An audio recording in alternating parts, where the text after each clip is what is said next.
So I'd like to just start off talking about our own journey in working with nonprofit startups and the why of what we do. And then get into specific conversations. Ravi and Paramjeet have kind of outlined an objective for the session anchored in how can nonprofit scale, right? And what is the driver for scale? I'll kind of try to do justice to that piece as well. Would like to keep more time for Q&A if there are questions. Just kind of let me know. So in 2015, Atul Satija started the Nudge Foundation. Many of us now who followed him, he too was from the corporate world, had spent 15 years plus in the corporate world at Google, Adobe, and finally at InMobi, during which time he also got on the board of a non-profit and felt compelled to do direct work in the non-profit space, seeing the scale of the problems. So solving problems at scale was actually a founding motivation for the Nudge. It features in our core values. Focus on scale is it's a core value for the Nudge. Chose to work in skilling of the youth, where the size of the problem at the time, this is 2015, and now those numbers are much worse, right? Particularly post-pandemic. His quick and dirty research showed that 1 million young Indians turn 18 every month. It's somewhere between 12 to 15 million every year that are expected to be productive citizens, right? Become employable, start their businesses, be gainfully employed and build their pathways out of poverty for their families. But a very small fraction actually have the means and access to these opportunities, right? On the other hand, there are sectors that are in rapid growth because the economic top line for the country is growing fast, but do not find the human capital. Right? The human capital availability is the bottleneck. And kind of skilling as a means to be that bridge, have youth, give the youth the opportunities to participate in this economic growth story was the compelling call to action for him, and he started in skilling. Like Ujwal mentioned, a year later, I met him while I was still at Intel and getting a little frustrated by how slow the development sector was in adopting, at least that's how I saw it, in adopting technology, and later kind of aha moments where it's not about technology adoption. It's about there being an incentive to create solutions for the base of the pyramid where there is no money to be made.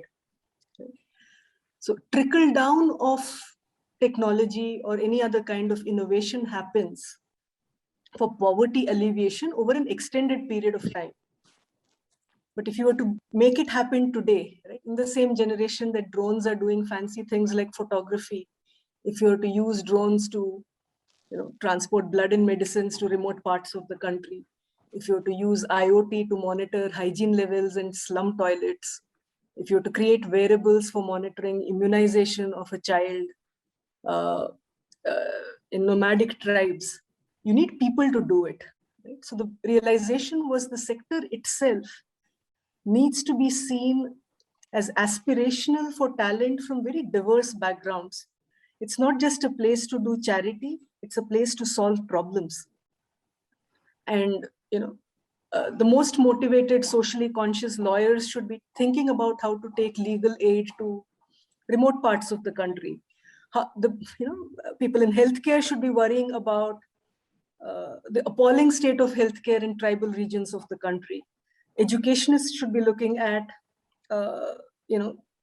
this multi-generational crisis that we have of students not learning, and hence when they grow up into adults and be parents, their inability to help their children with learning.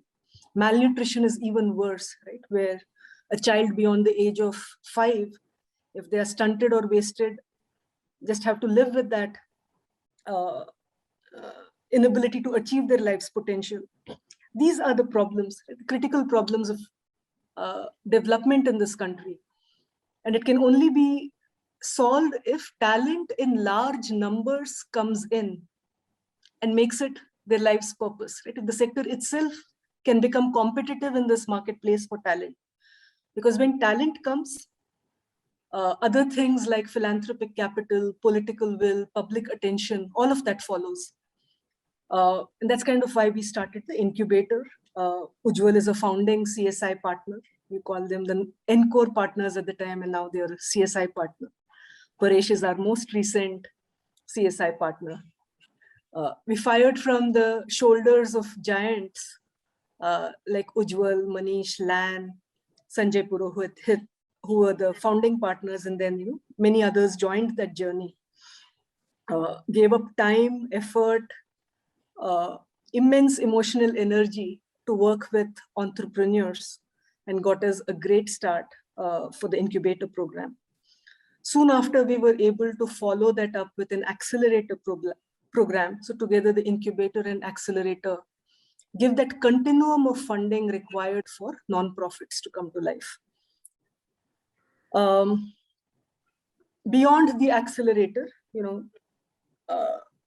organizations do become eligible for far more mainstream sources of funding, like CSR and global philanthropy become eligible to put in your FCRA license, and you become eligible for government funding, and the scale capital comes from far more evolved sources. We fill the critical gap in the early stages when you're still ineligible, but have the ambition to create organizations that will eventually scale. So we've by now worked with over 100 nonprofit startups. We've graduated 75 from the incubator and 12 from the accelerator. And in flight, we have 8 organizations in the accelerator and 15 in the incubator. So it's totaling up to beyond 100.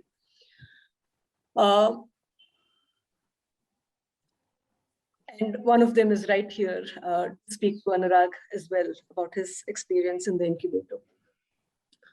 So it's been a very promising journey. I think still a long ways to go to be truly catalytic in this space, right? One of our founding beliefs was that if we signal availability of early stage funding as well as support, it'll inspire more people to start up in the nonprofit model.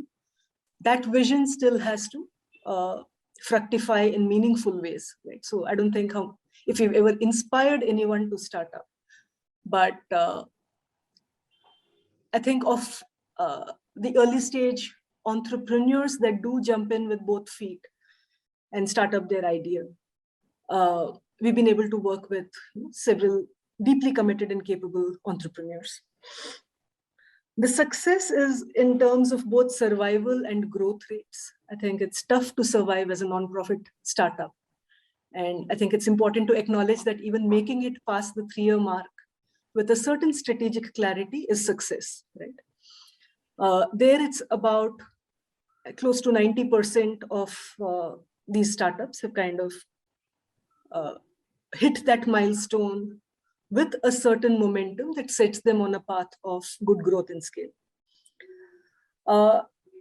In terms of rapid growth and scale up also, I think there's an outlier group that is heavily concentrated in models of scale. Starting out, they've kind of picked problems where their reach very quickly goes into millions just because of the model that they have picked. For instance, if you're an education organization improving public systems and are working in government school systems top down, adopting an entire state at a time, it's designed for scale. And there we have quite a few organizations that are in multiple states with reach exceeding 10 million kind of numbers. Success there is a function of how deeply can you effect the change, right? It's not about the reach, it's about the depth of your impact. And amazing success stories emerging there where they're able to give 1.5, 2 grades worth of learning outcome jumps on a consistent basis. And many of them are starting to get ready for RCTs with impact evaluation specialists like JPAL or ID Insight, right? It's a very interesting time since many are hitting the 3-year, 4-year mark now. The evidence of their work is also starting to emerge. Even among organizations that have chosen to work at a unit level, right, where your unit of change is a family or a student. In the case of Sukhi Bhava, who now are called Uninhibited, and they work in menstrual hygiene, right? So working with girls in communities have started to hit that million, close to 1 million kind of numbers in terms of reach. Technology-based solutions also have, they're designed for large scale from the word go. And even if their unit of change is micro in nature, technology platforms have reach, and hence, you start to see some of those numbers as well. So across these broad, low-touch solutions and deeply impactful high-touch solutions, the only thing that's comparable, that can be used to compare different kinds of models, is the growth rate of the organization. And I think on average, if that growth rate is to be translated into the size of their books, right, the funds that they've been able to raise, which in turn translates to the quantum of their work, it's roughly a 10 times growth within 12 months of graduating from the incubator. You must remember that the base is very small, so 10 times, at the incubator stage is actually easier than say 5 times at the accelerator, where the grant itself goes up to 2 crores. But I think they've kind of retained, even the accelerator multiplier is somewhere between 8 to 10. So these are rapidly growing organizations, which are using the innovation capital to build the model, right? Not to deliver the service, but to build the model. A very important thing to remember, because in the early stages, the numbers are not as important as the evolution of the model. Right? So we ourselves, while we say you should aspire for very large scale, I don't think we're terribly excited if the startup just puts in a large operating goal without first building the roots, right? Which is ensuring that you're creating something that is worthy of scale, that is sufficiently differentiated in the impact that it will create, that is sufficiently engineered for good unit economics, right? That is affordable enough. It's no good to create a Mercedes-Benz solution, as Ujwal says it often, that is very, very resource intensive, right? It has to be affordable enough for the country, not just your immediate 10 customers that you're servicing at this time. And it has to be simple enough, right? Where there's a market uptake for what you have created without any friction or barriers. So development of scalable models and scalable solutions is far more important in the earlier stages than the actual scale itself. And that's kind of where our energies go. So in terms of, again, back to your question, what's our success rate in bringing to life this groundswell of scalable models? I would say about a good 1/3 of the cohorts would have cracked it at a very satisfying pace. And it's only a matter of time before the others do, because I think what they have embraced very wholeheartedly is this DNA of problem solving, right? And kind of focusing on innovation, scale worthiness with a sense of urgency. And hence, the slightly more difficult problems will take longer. The more vibrant ecosystems will help, mainstream ideas in education, healthcare, etc., go faster. But over time, I think it's just been amazing to see the kind of entrepreneurs that have committed to solving problems of poverty in the way they have and seeing their progress. So I wouldn't fixate too much on the balance sheet, although we know it is important, right? Having a certain financial base does give you stability as an organization. When a pandemic hits, you're not vulnerable to being blown away because you didn't have that basic minimum heft. But like I said, there are very, very different kinds of models in what you're setting out to do. Some models are resource intensive, need you to mobilize a lot of money, grow a large team, and scale is directly proportional to this element of organizational growth.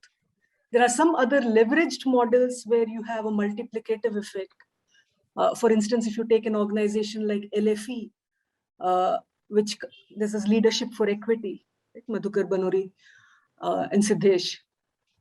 They work with administrators in the public education system top down, right? And they're almost like a management consulting firm for the education department, and do that at various levels. They can function with a very small team, right? And their costs will be very minimal, but their reach will be the entire state and its students. So models are different, and hence, the question on size of books has to be calibrated based on what that model is and what it requires.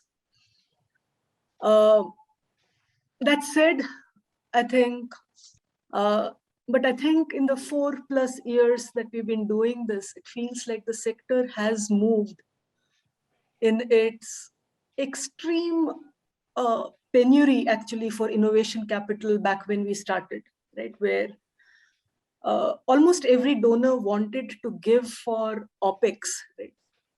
मेरे पैसे से 100 बच्चों को पढ़ा दो, but did not want to give for foundational innovation, right? Like the capex required to bring models to life, the risk capital where it may work, it may fail, but you should be okay with it, and true innovation capital to particularly for products with long gestation periods where you'll be patient before you start asking kitne bachchon ko padhaya.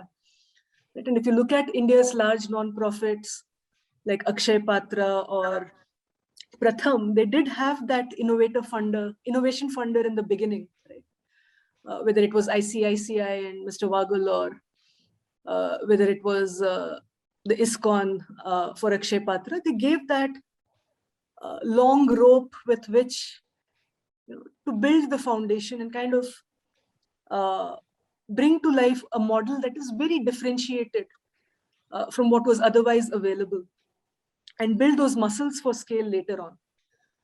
That I think has shifted, right? I think today it's not as dire a situation as it was these 5 years ago. The recognition for the need for this sector too to have innovators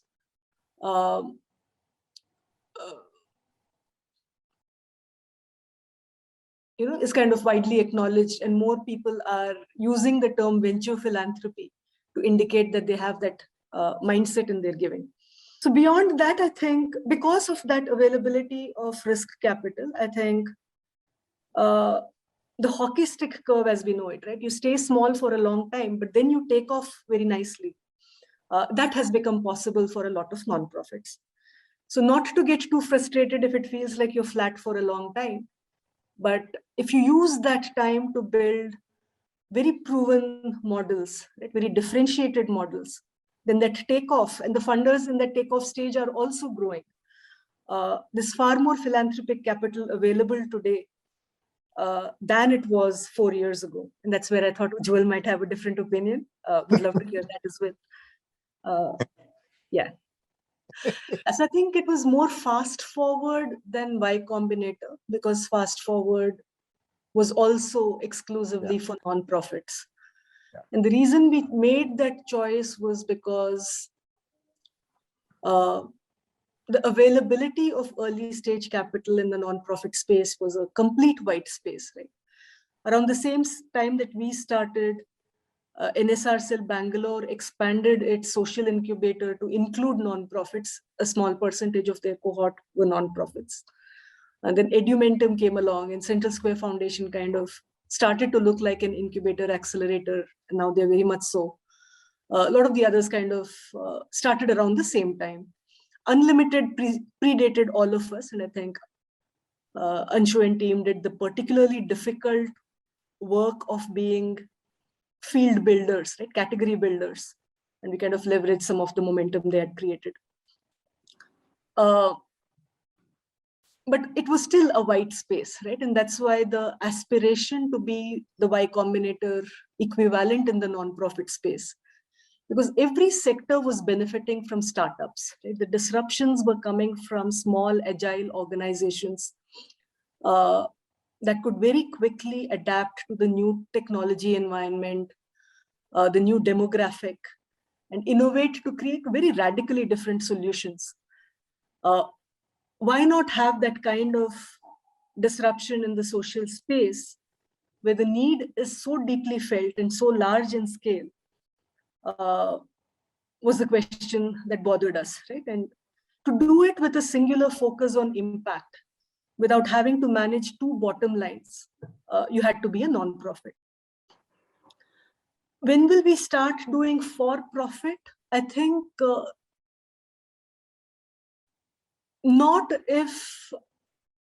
anytime soon again, Ujwal, because I think it is not a white space, right? It is not exciting to be an incubator for for-profit social startups with an equity design, because that already exists in very large funds like Avishkar, Will Grow, Bharat Innovation Fund, right?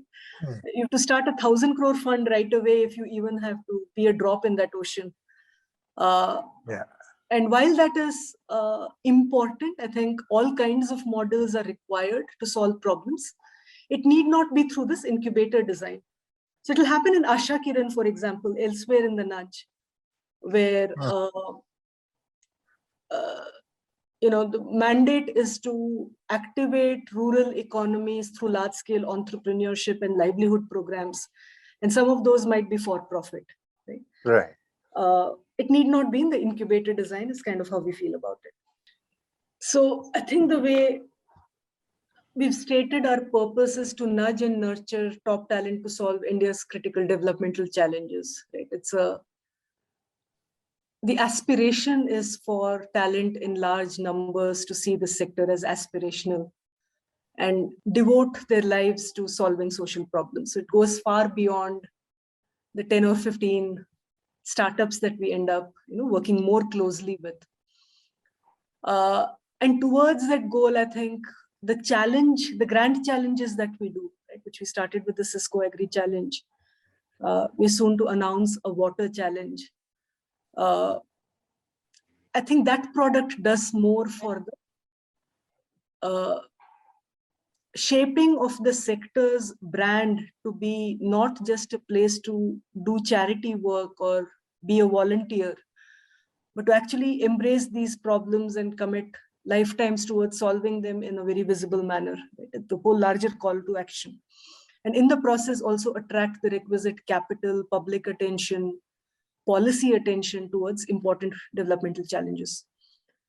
There, I think it's not just about finding the winners at all. If 800 people applied to the Cisco Agri Challenge, about 100 of them got value from the knowledge series, the more DNA shaping interventions we had in the earlier stages. And while 8 of them continue to be in the fray for the prize, I think a lot of the visibility, the fast tracking of learning from researchers and academic institutions like the Wageningen University or IRMA, benefited far more people than the cohort of whoever remains in the fray for the challenge. Another idea that's been on the drawing board, and I'm kind of hoping someone else does it before we need to do it, is a startup school that is online. Think of it as a large-scale MOOC that democratizes access to information, knowledge, insights that any entrepreneur can use. Starting point for that has been the research innovation grant that we do. It's kind of uh, you know, spotlighting problems and detailed research and insights in a specific area, starting off in land and property rights, which is accessible to a very large base of potential entrepreneurs who might pick that field in which to base their startup. Looking back, the Asar report is singularly responsible for a lot of people like Ravi jumping in, right? But Startup School, which goes into next level of detail in terms of how do you think about your theory of change, how do you use user-centric design to come up with solutions, how do you build a non-profit in the 0 to 1 phase in terms of attracting the right kind of early team members, attracting early stage funding, how do you go about building your network and telling your story, right? All of this can be educational content that can benefit far more than the 15. I sincerely hope someone gets to it before we do, and we'd be happy to collaborate on the content. But yeah, otherwise it's on the drawing board to pick up once some of our current programs stabilize, because we've been in very rapid growth mode through the pandemic, have kicked off 4 new programs. 3 of just have been a startup of its own, right? It has been an organization on its own. So it's become a little unwieldy in a very short. But once these, also want to go back to something Ravi had sent on email, which is the courage to have an audacious vision. In the sequencing, Paresh, that you laid out, I think the first step was to have that audacious vision, right? Which is you're starting up because you want to solve a problem at population scale. When Ujwal speaks to incubatees, one of the things he says is, don't have this Mickey Mouse aspiration of 50,000 schools. And everyone blinks and says, why is that Mickey Mouse? Isn't that a large number? And then he says, look at the denominator, right? Are you able to represent your scale aspiration in percentage terms of the total available market for your product or service?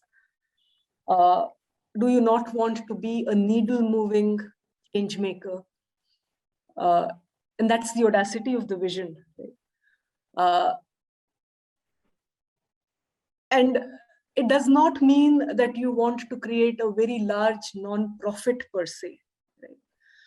The audacity of the vision drives you to create models that find their own pathways to scale. Right? If your focus is on creating models that are deeply impactful, simple enough, affordable enough, then you need not be the organization also mobilizing the resources to effect that model. Others will jump in and pick it up. Right? The model itself will scale beyond your organization.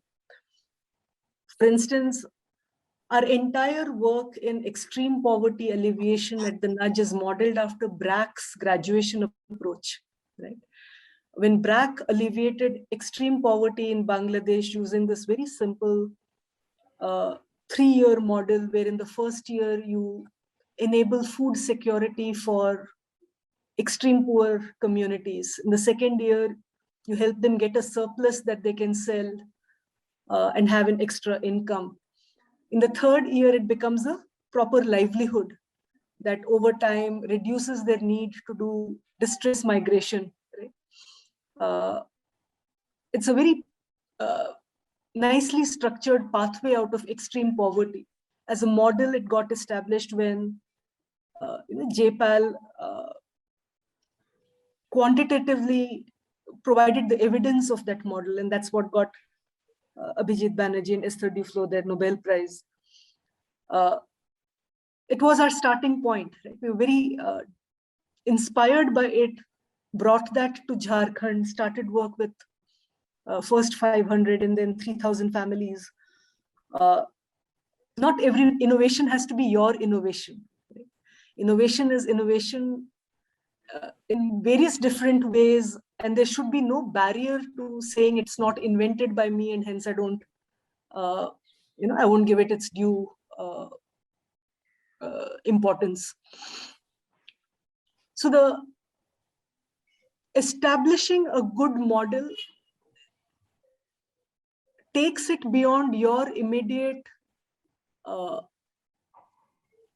direct work. The model itself scales the way it has scaled from BRAC and Bangladesh to many different corners of the world, Nudge being one of the several organizations that adopted it.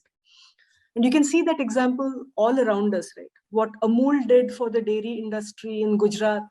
Well, every state has adopted that cooperative model and its milk federations, right? The idea itself has propagated so nicely. And I'm sure, Paresh, from your work at Piramal's, you'll have many such examples where it's not copying, it's actually borrowing with pride. Right? There's a certain pride in embracing good models, adapting it to your local context, and effecting that change without reinventing the wheel. So I think that part of scale thinking is also equally critical. Sudha, you seem to have adopted a statewide approach both in the administrative fellowship and the graduation program. Yes. Is there any move to start statewide incubators? Because especially in the backward states, that could be very necessary and very useful. Correct. Any thoughts on that? You actually seeded that idea, Ujwal, when we had the conversation on how can we incubate more organizations working in the difficult states. Yeah. And I think you really pushed our thinking in that right direction. One of the reasons why it was difficult to conceive was because of the lack of downstream funding in difficult states.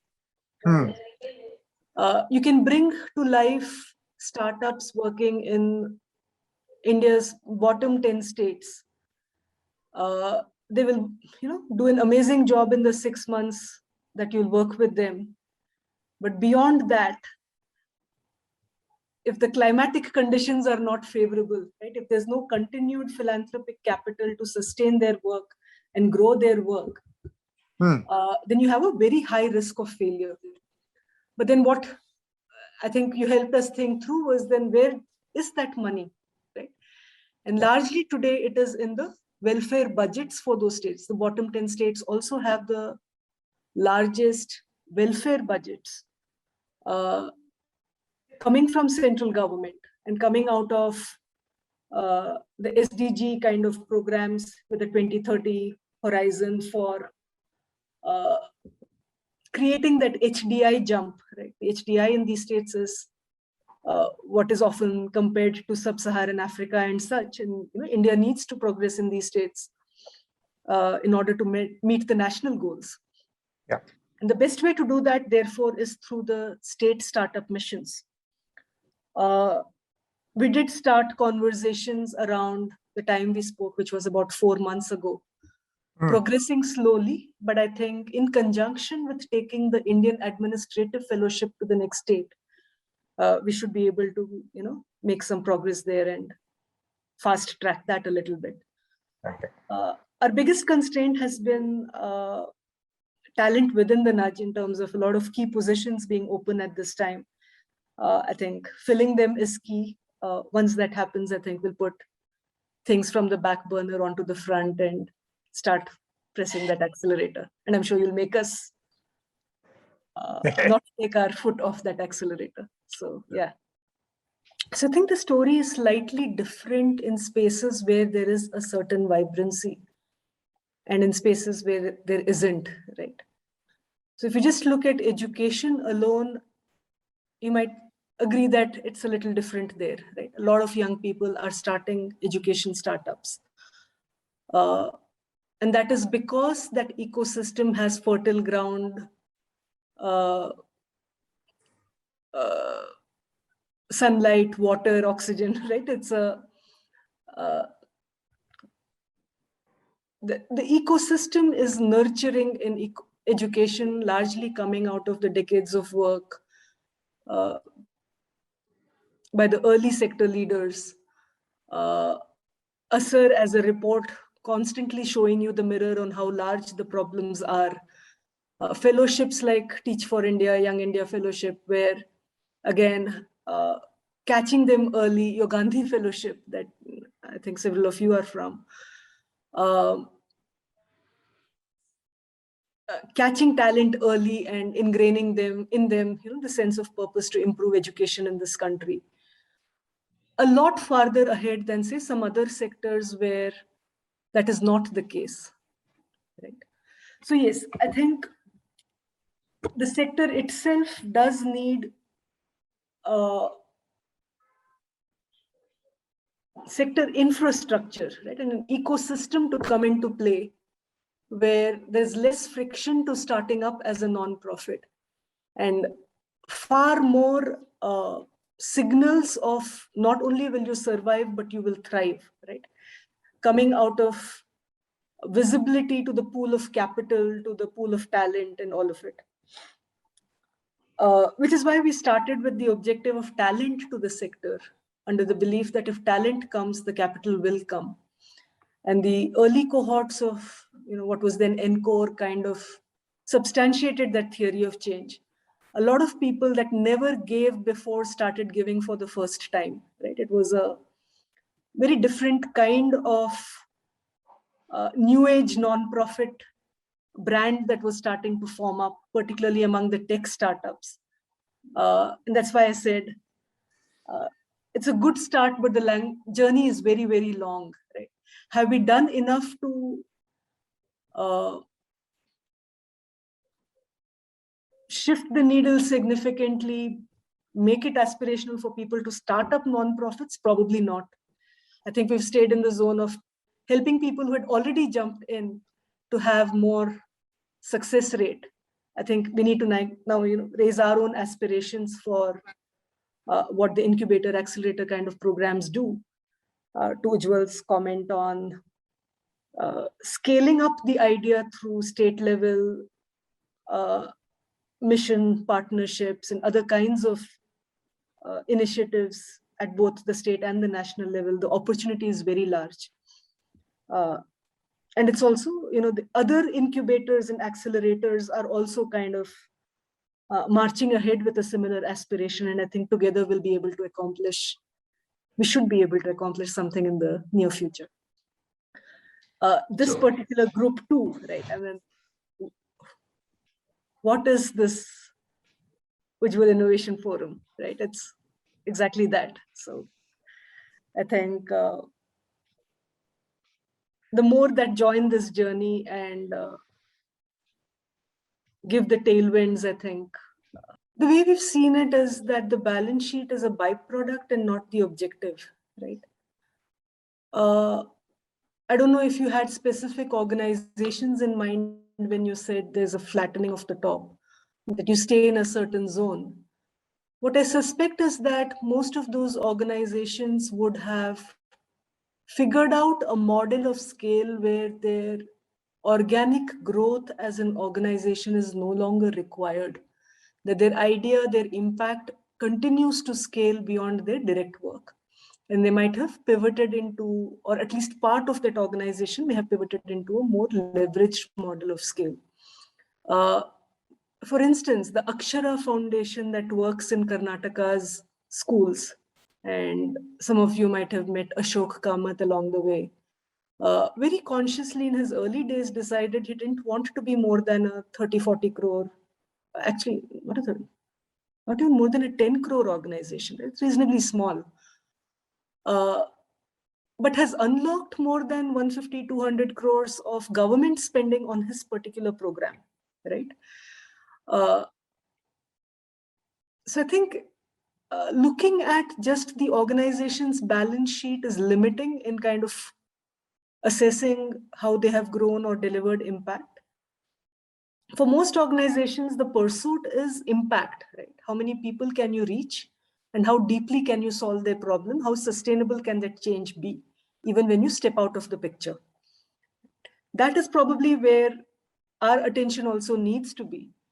In the pursuit of that, if the org needs to raise money, do direct work, then yes, you should. not a necessary condition, right? And I kind of want to make sure we walk away with that understanding. So entrepreneurs' willingness to make their solutions open source, we've not faced any resistance. In fact, a lot of the hybrids in our cohorts, while we said we don't incubate for profits, some of our incubatees have another for-profit entity and are hybrid in nature. Right?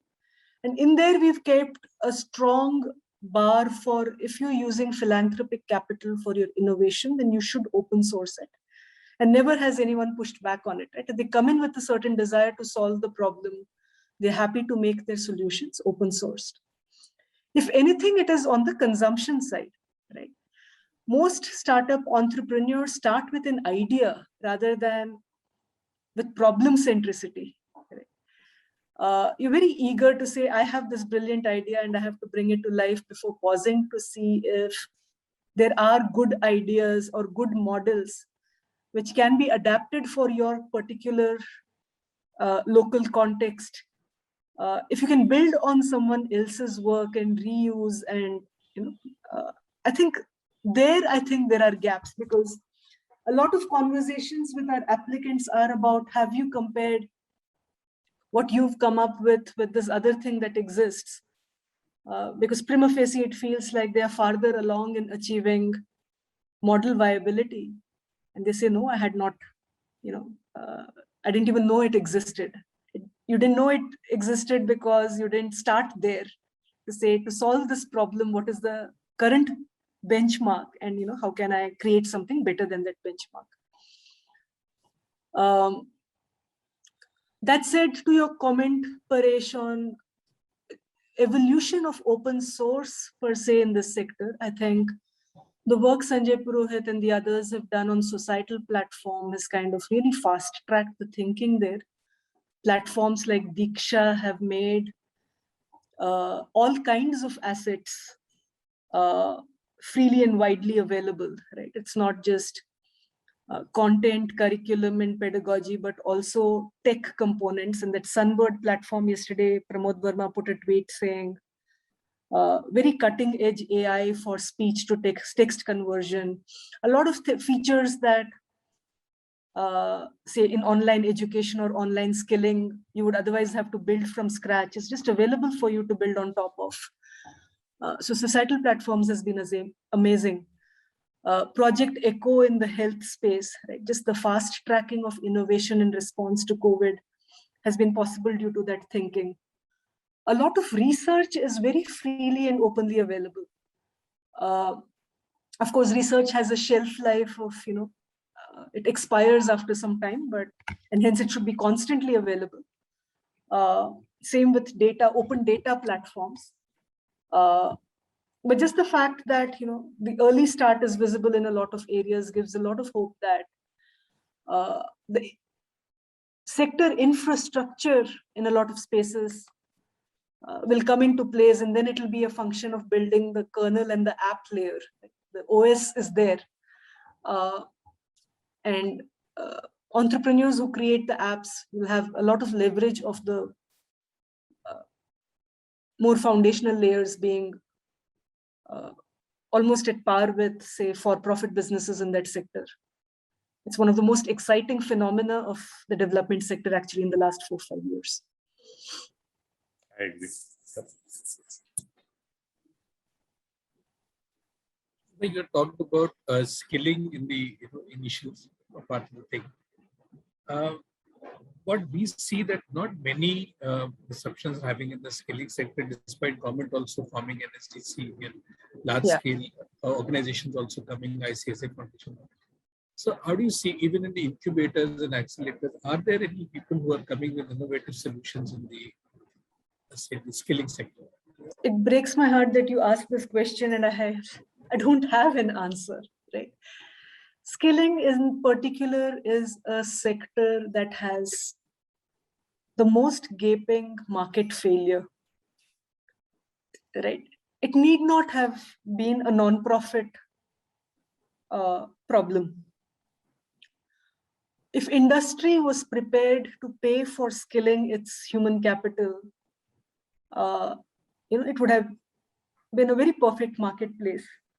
Unfortunately, we've lived in a country where the human capital has been in surplus. It has been cheaper for industry to just have high attrition, right? Take in 100 people, the 20 who figure it out and perform even without a skilling intervention, just by grit, just by good attitude, will on the job learn and figure it out and continue to stay. The remaining 80, you're quite happy to let them go and replace them with another 80 because the queues outside your shop for jobs is quite long.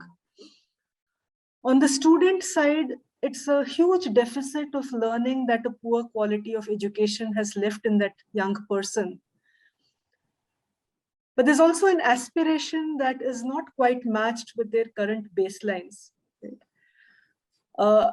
Many youth are okay to just keep trying for government jobs year after year without filling that deficit of learning through actively seeking out skill building, building those capabilities. Because as a country, we've not valued work, right? We've not valued particularly blue collar work or skilled work in sectors like, say, being a plumber or an electrician. It's more prestigious to be a peon in a government office than to be a plumber, right? Unlike, say, countries like Germany or Australia, where skilled trades are remunerative, you have a quality of life that is comparable, quality of earnings in life that's comparable. It's a market dynamic that's really a headwind for skilling as a sector. The only funder for skilling today is government. Right? You have large-scale government schemes because government realizes that it's a demographic ticking bomb or whatever terminology they use to describe the fact that if in that window of 18 to 25 years of age, you don't make a person productive and participate in the economic growth story, then you lose them, right? And they remain in this daily wage, minimum income, right? What do you call it? The basic minimum income bracket for the rest of their lives, right? And often have life shocks pulling them further into poverty. So government cares about it and is the funder in skill. But the marketplace itself is hugely broken. So I think it is one of those very interesting problems where a multidisciplinary, right, multivariable approach is required, where you, on one hand, build aspiration for skilling. I think the Delhi Skilling University, which is giving formal accreditation to skill building, is a great step in that area. The Nudge did have the opportunity to help them with their business plan, and we are actually, the Future Perfect of Nudge is a content and curriculum partner for DSU. And they've actually enrolled a wide range of civil society organizations in building their own personal capacity in a wide range of areas of skilling. It's a huge positive step. On the industry side as well, interventions required to value skilling and take an active role in preparing India for the future of work, right? Which is going to be very different from what it is today, 5 years down the line when large-scale automation kicks in. Very important problem, but also very broken at this time. And the pandemic has not helped. Right? Waking up to a new problem every day. One day the jobs are there, the people aren't there. The other day people are there, jobs aren't there. Such volatility has been extremely difficult for organizations in skilling to cope up with. And important to crack, but very difficult to crack. We have not incubated too many organizations in skill development. Other than very specialized in women entrepreneurship and things like that, where we actually have a very vibrant group. So it's a little polarized, but nearly not at critical mass. So one of the shifts that probably already is happening is the decentralization of opportunity. Right? Today, the opportunities are concentrated in the urban centers. With tech, with a lot of other ecosystem changes, there's an opportunity to distribute it, right? Where rural, remote, small town India also has a growth in income opportunities. That may not necessarily be tied to the organized sector and formal work and therefore skilling as a means to it. Right? It might come through entrepreneurship, through livelihoods, right? And which is why, right, the aspiration mismatch is also something to be corrected. Why covet a job when you can in fisheries, in goatery, in poultry, in backyard farming, in rearing silkworms? Not see yourself as a landless laborer, but as an entrepreneur, right? And solve for strengthening the value chains in terms of creating near farm industries, go beyond primary production into, say, processing your grain, right? So much of possibility, but it's all ecosystem play, right? You can't just take a point solution and scale that. A lot of things have to come together. Starting with shaping the right policies, right? So a lot of, back to your M-word thing, it may not be skilling for a job where you have to travel far away. It could be micro-entrepreneurship, right?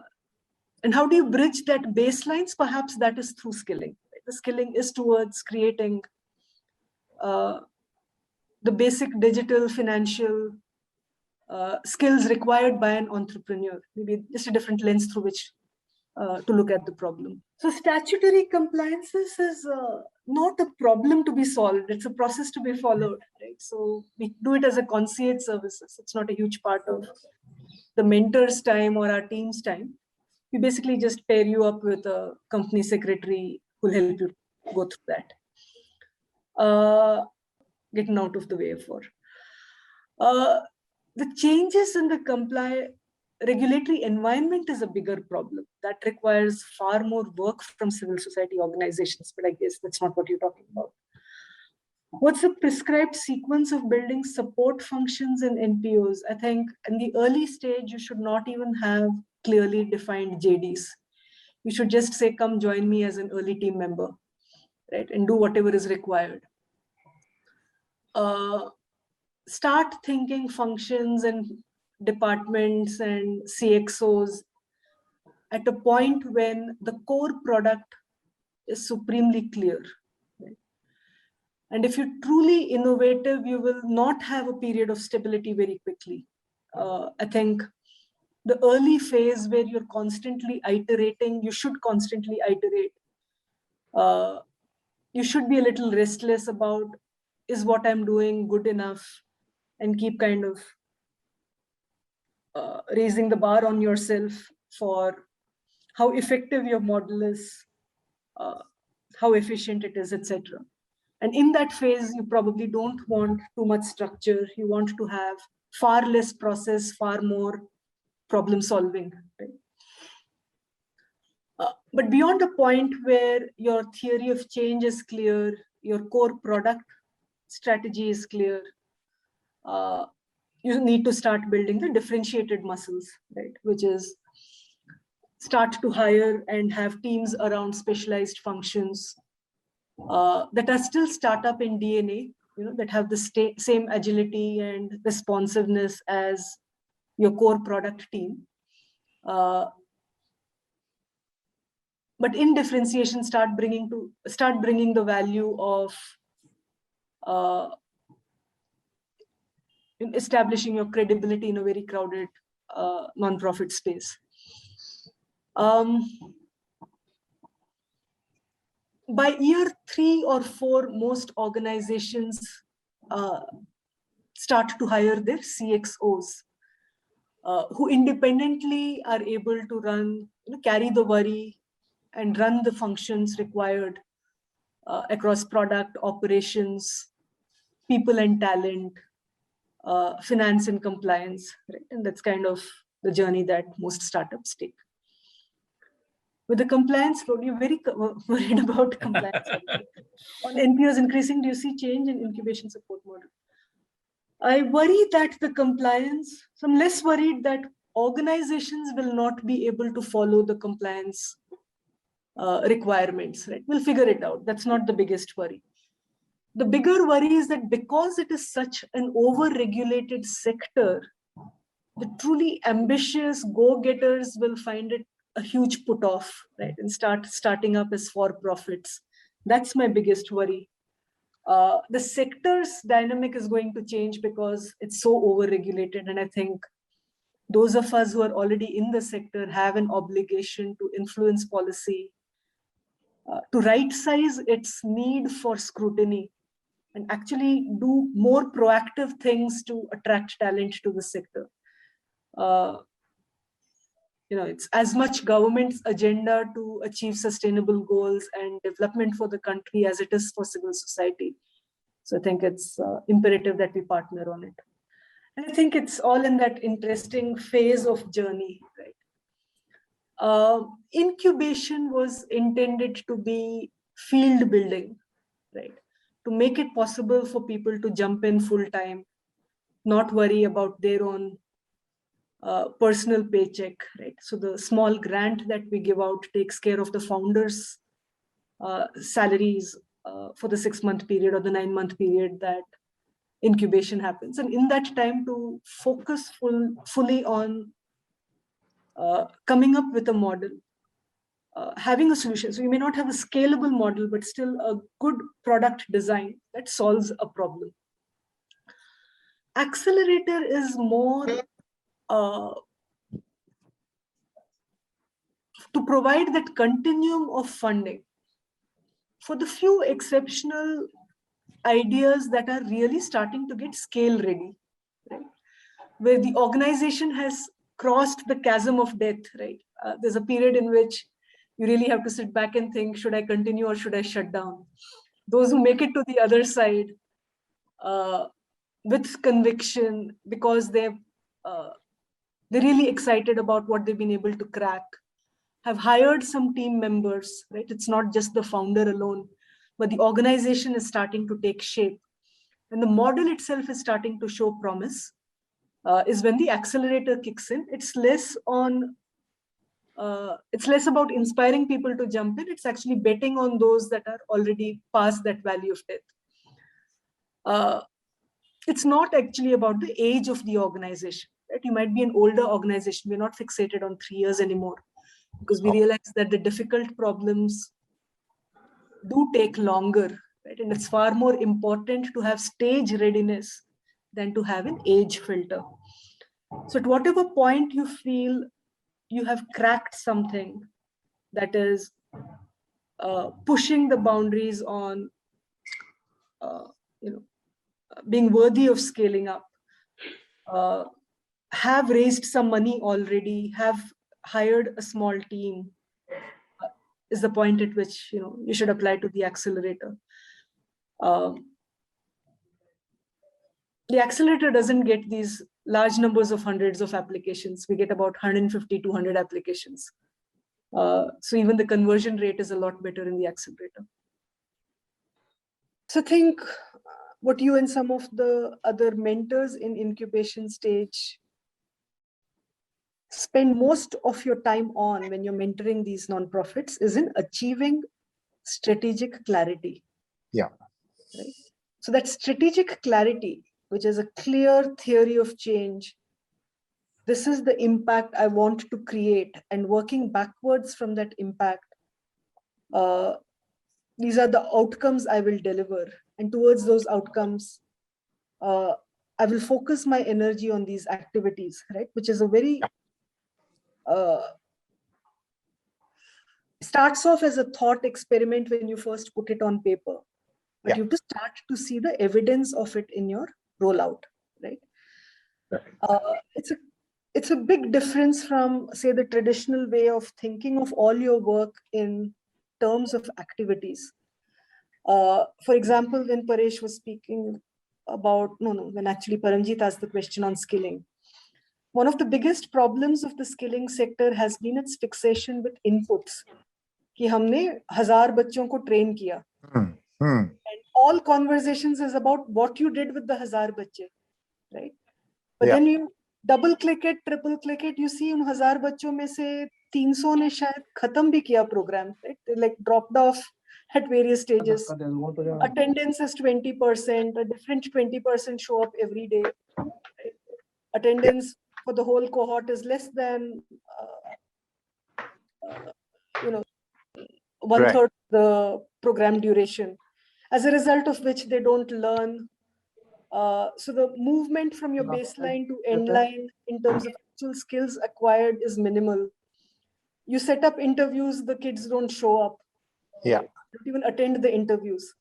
So outcomes impact focus has never been there. Even in government programs, Sarkar only wants to know, मैंने जिस काम के लिए पैसा दिया उसी के लिए आपने यूज किया ना, कहीं और तो यूज नहीं किया उसको.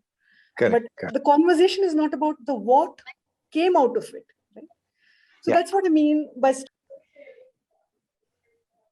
did that value get delivered as you anticipated it, and can you demonstrate the evidence of it? And each one of these is a very difficult intellectual problem and a very demanding problem for your own emotional energy. Right? Very few people stick it out and even cross these gates. It just takes so much out of you as an entrepreneur or an early team member. Absolutely. I've brought the horse to water. Why isn't he drinking? Or sometimes, where is the water? Or sometimes, where is the horse? Right? Right. Extremely wicked problems, right? Which is why the startup incubation phase, we're quite okay to have high failure rate. It's okay if you shut down or pivot or choose to do something different with your life, join a non-profit, join a foundation. All of that is acceptable. At accelerator stage, our risk appetite does come down, right? Because that product is meant for whoever has crossed that valley of death. Yeah. On the other side, we would love to kind of give you the wings you need to soar. One of the key ingredients for early success is, again, clarity of that vision, right? Which Atul brought in plenty, both for the skilling product as well as for the incubator product. And Alpha was an attempt to learn firsthand. Right? Before we launched the incubator in September, in April, we had Alpha, so that we were not just making our hypothesis hawa mein, right? Just making some assumptions and launching a product. We're actually testing it out with the real audience and learning firsthand what the needs of that early stage entrepreneur are, putting that at the center and designing everything else around it. We're extremely fortunate, and Ujwal gets a lot of, not just saying it because he's here, but because he is in fact the first partner who came on board, and then very quickly the other 3 came, and 4 of them gave the product a lot more credibility than would have happened without them, right?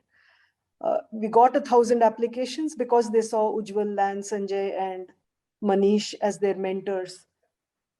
Just a platform that would give access to such esteemed change leaders and the opportunity to learn from them was the biggest draw of the product. And it kind of went from there. So it's a lesson in building a support spiral where you're very thoughtful about your early supporters, your early advisors, and use the wisdom, their guidance, their network multiplier effect, bring them into the journey and kind of build it together, right? It's not you and outside supporters. Once you have a board or a team of advisors, they're actually insiders to your organization. And you have to have the thoughtfulness to cultivate that, grow that, and build it into a support spiral, because each rung attracts the next rung, right? And it kind of becomes a spiral versus being a very linear thing, where you're trying to do it all on your own. Incubation as an activity in particular has required a village to come together, right? I mean, every cohort we bring in Anshu of Gunj. Later, Madhav joined as a partner, but even prior to that, he would come to the boot camps. A lot of people give time, energy, pro bono, right, without any expectation of a return. And you have to kind of nurture those relationships, cultivate that. In any area of work, you'll find that this is an amazing sector where that goodwill is very freely given. People care as much about solving the problem as you do, and very willingly, proactively offer these, the gift of time, money, attention to non-profit founders. It would be just so difficult to get that at this kind of volume in any other sector. So we're extremely privileged that way. Yeah, so deeply understanding the problem, giving yourself flexibility to make changes along the way, right? To iterate. If your starting solution may not even be the right one, you have to, with humility, learn from mistakes, iterate, refine, pivot if needed, right? But the problem understanding is a non-negotiable, right? You have to deeply understand what is required.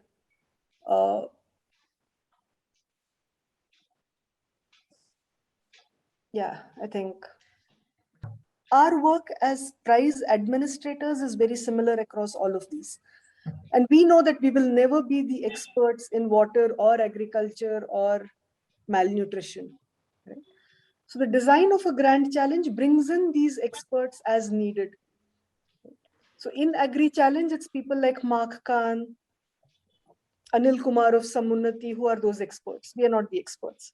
Even in incubation, it's Ujwal that's the expert, Paresh that's the expert. We are not the experts. We're just the facilitators. Just a platform putting things together. So we are only doing one thing, which is incubation.